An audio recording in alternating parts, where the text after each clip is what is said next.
ሰላም የተወደዳችሁ ቤተሰቦቻችን ዛሬ የስኳር ህመምተኞች ማወቅ ስላለባቸው ወሳኝ ስለሆነው የግላይሴሚክ ኢንዴክስ ምንነት እናወራለን። ግላይሴሚክ ኢንዴክስ ማለት ካርቦሃይድሬት ያላቸው ምግቦች ከተመገበን በኋላ ምን ያህል በፍጥነት በደማችን ውስጥ ያለውን የስኳር መጠን እንደሚጨምሩ የምንለካበት ዘዴ ነው። ከ0 እስከ 100 ባለ ቁጥር የሚወሰን ነው ማለት ነው።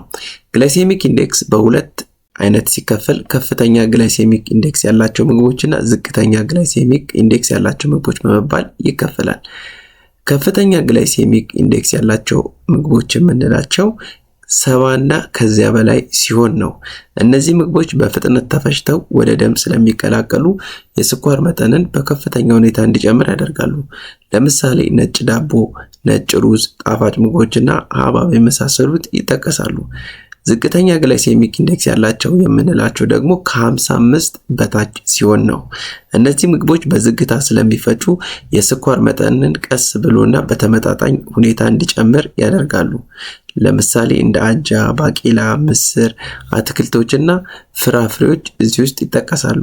ከዚህ በማስከተል የስኳር ህሙማን ዝቅተኛ ግላይሴሚክ ኢንዴክስ ያላቸው ምግቦች መምረጥ ለምን ይጠቅማቸዋል የሚለውን ስናይ፣ አንደኛ የኃይል መጠንን ለማመጣጠን ነው። ምግብ ከተመገቡ በኋላ የሚሰማውን የድካም ስሜት ይከላከላል። ሁለተኛው ክብደትን ለመቀነስ ነው። ምግቡ በዝግታ ስለሚፈጭ ቶሎ ረሃብ እንዳይሰማን ያደርጋል። ሶስተኛውና ዋነኛው ደግሞ ለስኳር በሽታ መከላከል ነው።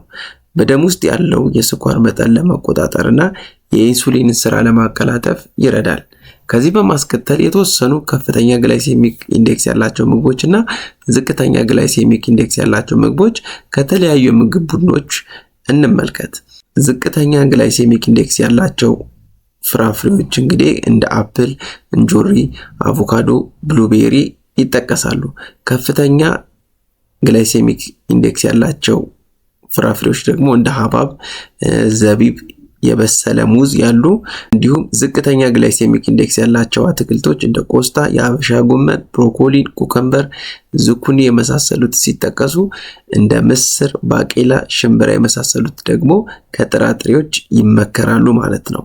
በመሆኑም ሁል ጊዜ የስኳር ህሙማን ምግብ ሲመርጡ የምግቡን የግላይሴሚክ መረጃ ቢመለከቱ ይመከራል ማለት ነው። መልካም ጊዜ።